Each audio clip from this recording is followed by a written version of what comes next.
भारत का अध्याय 12 है स्वराज के लिए संघर्ष 1। अब हम आपको ये बता दें कि जो हम लोग बोल रहे थे कि दूसरा कार्यकाल जो होता है राष्ट्रीय आंदोलन का 1905 से 1919 तक का है, उसकी ही बात यहाँ पे होनी है और मिसलेनियस है 1905 से 1919 के बीच। और साथ साथ में यहाँ पे इसमें ख़ास बात क्या है, देखिए मैंने सारे पॉइंट आपको डाल दिया है। 1905 में क्या हुआ, बंगाल विभाजन हुआ। 1907 में सूरत विभाजन हुआ। देखिए सूरत अधिवेशन होता है जो एकदम बहुत ही महत्वपूर्ण है। 1909 में मार्ले मिंटो सिद्धार, ये देखिए 1916 में लखनऊ पैक्ट भी कहते हैं। गरम दल नरम दल भी मिले थे और मुस्लिम लीग और कांग्रेस भी मिली थी। खास बात इसमें यह है 1918 में मॉन्टेग्यू चेम्सफोर्ड, इतनी चीज़ें हुई।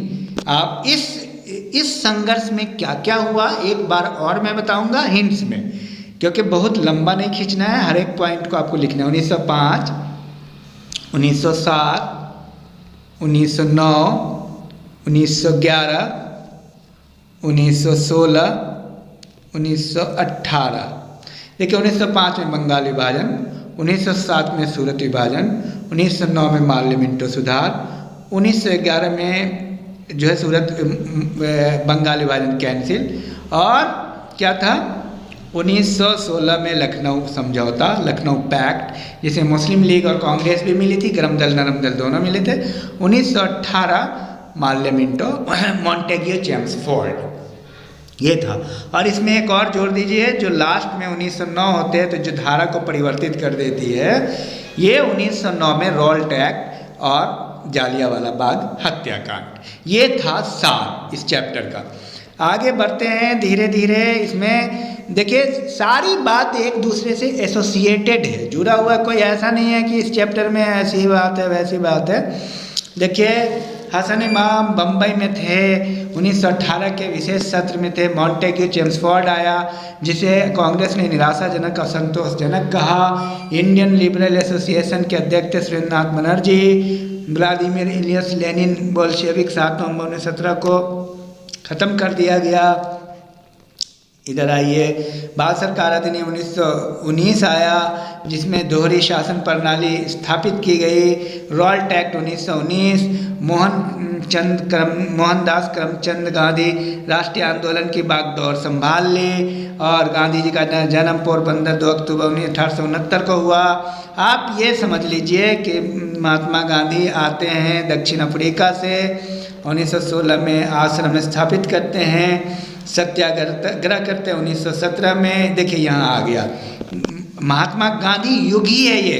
तो 1915 में भारत आए, 1916 में साबरमती आश्रम, 1917 में चंपारण सत्याग्रह, तिनकठिया आंदोलन इसको कहते हैं। जांच समिति बैठी थी, गांधी जी थे। 3/20 जो है ना नील की खेती करना अनिवार्य था।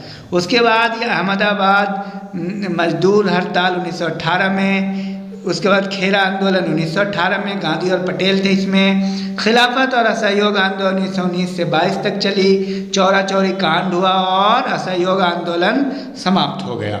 तो कुल मिला के एज ए होल आप देखिए ये सारे पॉइंट हैं जो बीच में आप सारी चीज़ों को नोट कर लेंगे 1 bye 1। Young India Mahatma Gandhi की पत्रिका थी। यंग इंडिया, महात्मा गांधी ने यंग इंडिया लिखी। राजेंद्र प्रसाद, मजहरुल हक, जे.बी. कृपलानी, नरहरि पारिक, महादेव देसाई, ये सब इन लोगों ने महात्मा गांधी को बुलाया था क्या करें वहाँ चंपारण में। कौन कौन ये आता है क्वेश्चन, राजेंद्र प्रसाद, मजहरुल हक, जे.बी. कृपलानी, नरहरि पारिक, महादेव देसाई, ये थे। अहमदाबाद में मजदूर हड़ताल हुआ, इसमें महात्मा गांधी की महत्वपूर्ण भूमिका रही। मजदूरों की मजदूरी में 35% वृद्धि की मांग की गई, हड़ताल किया गया और ये भी सफल रहे। और उसके बाद 1918 में गुजरात के खेरा जिले में सरदार वल्लभ भाई पटेल थे, उसमें गांधी जी थे और पटेल एक ही दिन में बहुत महान नेता बन गए। तो गांधी जी को 3 दूसरे लक्ष्य भी, एक था दूसरा था छुआछूत विरोधी संघर्ष और तीसरा था स्त्रियों की सामाजिक स्थिति को सुधारना। गांधी जी 3 महत्वपूर्ण काम पे काम कर रहे थे, हिंदू मुस्लिम एकता, छुआछूत और स्त्री। इसको आप ध्यान में रखें, हिंदू मुस्लिम एकता नंबर 1 पे, उसके बाद छुआछूत और जालियांवाला बाग हत्याकांड 13 अप्रैल 1919 को अमृतसर में होता है। सैफुद्दीन किचलू और सत्यपाल की गिरफ्तारी को लेकर के ये आंदोलन होता है। फौजी कमांडर जनरल डायर होते हैं और शिव स्वामी अय्यर ने नाइट की उपाधि को त्याग दिया। नाइट की उपाधि रविन्द्रनाथ ठाकुर ने नाइट की उपाधि को लौटा दी। ये सब आपको याद रखना है। गांधी जी ने राष्ट्रवादी कार्यकर्ताओं से गांव में जाने का आग्रह किया। उन्होंने समझाया कि भारत वहीं बसता है। उन्होंने राष्ट्रवाद को अधिकाधिक साधारण जनता की ओर मोड़ा। खादी को अपनाया, यानी घर में सूत काट कर घर में बुना गया कपड़ा को अपनाया। तो जालियांवाला बाग हत्याकांड जब हुआ तो 6 अप्रैल 1919 को एक शक्तिशाली हड़ताल का आह्वान किया गया रॉल्ट एक्ट के विरोध में, और 13 अप्रैल 1919 को निहत्थी जनता पे भारी भीड़ पर लोकप्रिय नेता डॉक्टर सैफुद्दीन किचलू और डॉक्टर सत्यपाल की गिरफ्तारी के विरोध करने के लिए जालियांवाला बाग में लोग जमा हुए थे। तो ये सारी चीज़ें हैं जो आप लिख लेंगे। सत्याग्रह सभा की स्थापना हुई फरवरी 1919 में। गांधी जी ने हड़ताल का आह्वान किया 6 अप्रैल 1919 में रॉल्ट एक्ट के विरोध में। अब रॉल्ट एक्ट के विरोध में जब हड़ताल हुई तो 13 अप्रैल को वो कांड हो गया।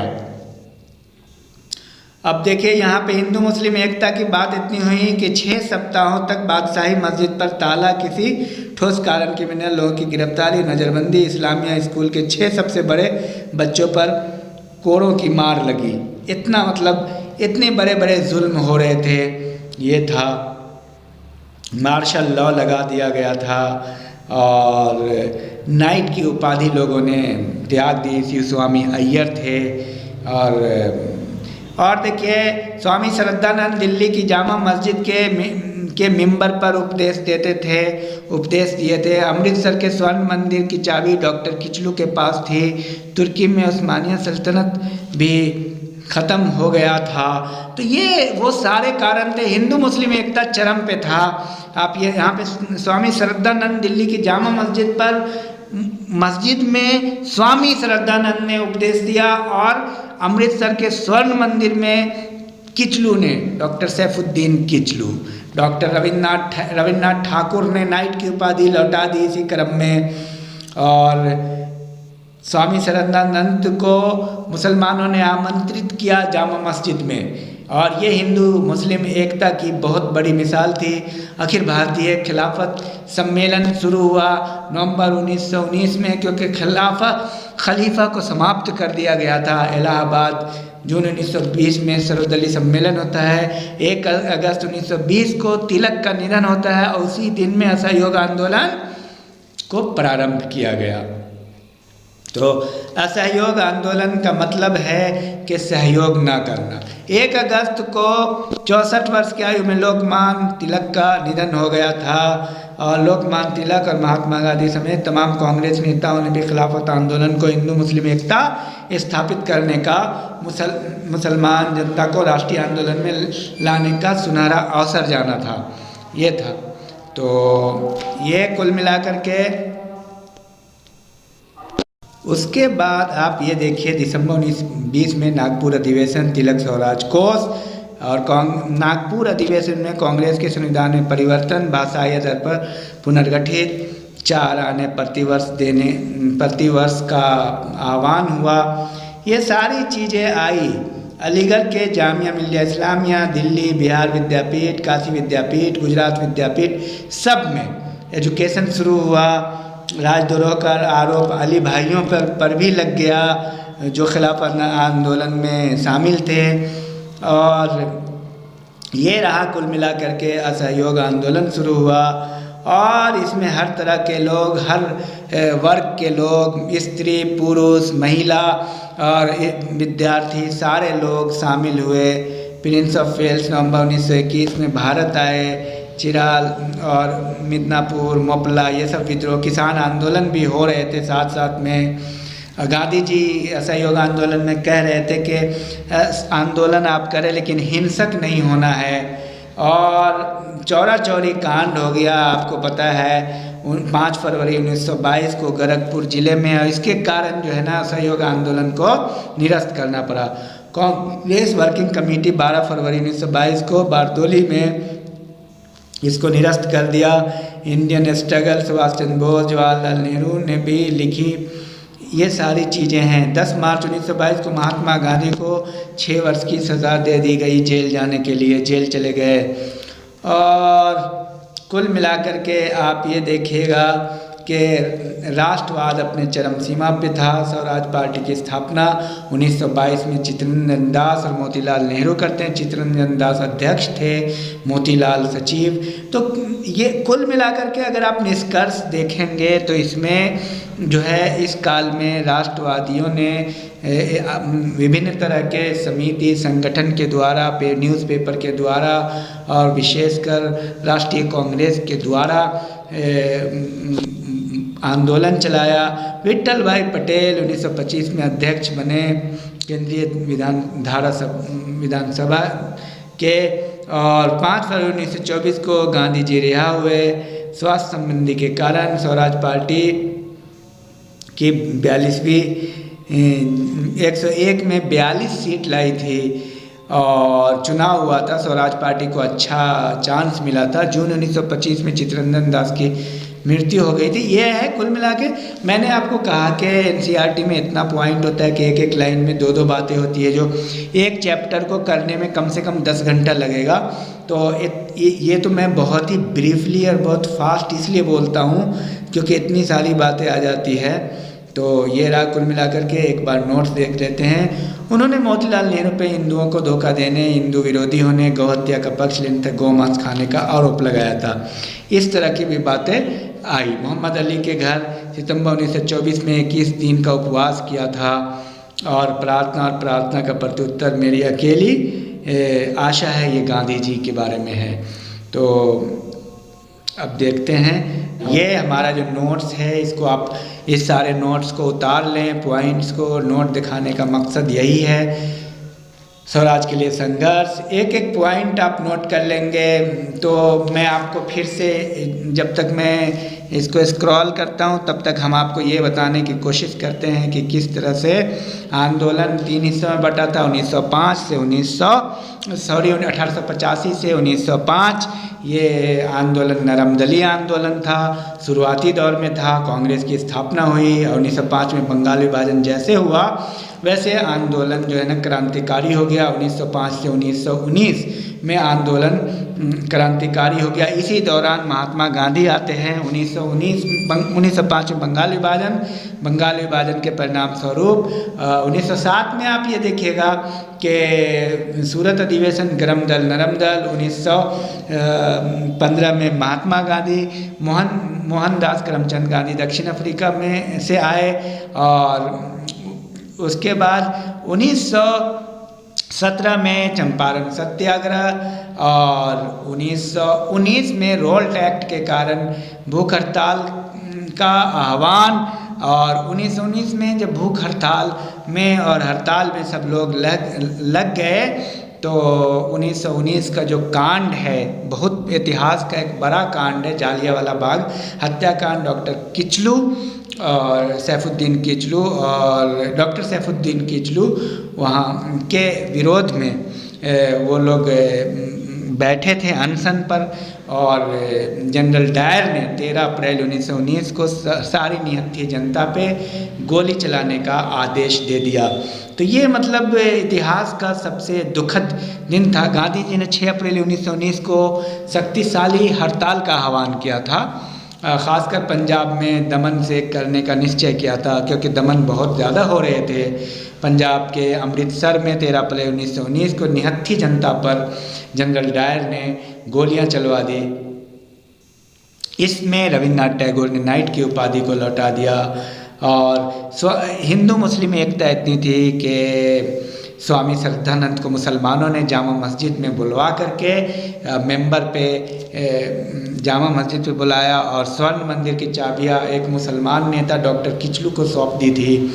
तो इस तरह से आप ये देखिएगा कि महात्मा गांधी का 3 महत्वपूर्ण लक्ष्य था। हिंदू मुस्लिम एकता था, छुआछूत का उन्मूलन था और तीसरा महत्वपूर्ण था स्त्रियों की स्थिति में सुधार। और इन तीनों पे और वो जब तक जिंदा रहे महात्मा गांधी हिंदू मुस्लिम एकता पे और छुआछूत के उन्मूलन पे काम करते रहे और साथ में स्त्रियों की सहभागिता भी उनका एक महत्वपूर्ण लक्ष्य था, राजनीतिक सहभागिता। और उत्तरी केरल में मालाबार क्षेत्र में मुपला कहे जाने वाले मुस्लिम किसानों ने भी शक्तिशाली जमींदार विरोधी आंदोलन किए। इसमें किसान भी शामिल हुए, जनजातीय भी शामिल हुए आंदोलन में। अंग्रेज़ों के खिलाफ आंदोलन में किसान, जनजातीय, स्त्रियां, विद्यार्थी, निम्न वर्ग, मध्यम वर्ग, व्यवसाय वर्ग, हर एक लोग इसमें शामिल हुए। असहयोग आंदोलन शुरू हुआ उसके बाद 1920 में। उसके बाद आप देखिएगा असहयोग आंदोलन चौरा चौरी कांड के कारण 1922 में समाप्त हो जाता है। 5 फरवरी 1922 को चौरा चौरी कांड होता है, असहयोग आंदोलन समाप्त हो जाता है। उसके बाद ये चीज़ें और चलती रहती है। आगे आप देखिएगा कि सविनय अवज्ञा आंदोलन शुरू होता है। सविनय अवज्ञा आंदोलन भी प्रारंभ होता है। सविनय अवज्ञा का मतलब होता है कि हम बात नहीं मानेंगे और नरमी के साथ, सविनय के साथ हम आपकी बात नहीं मानते हैं क्योंकि हम आपसे सहमत नहीं हैं, हम आपके काम को असहयोग कहते हैं। मई 1927 में गांधी जी ने लिखा प्रार्थना और प्रार्थना का प्रत्युत्तर मेरी अकेली आशा है। तो ये रहा कुल मिलाकर के इस चैप्टर का सार। और आप सब पॉइंट को अच्छे से लिख लेंगे और याद करेंगे। बार बार इस वीडियो को 100 बार सुनेंगे, 100 बार पढ़ेंगे लिख करके।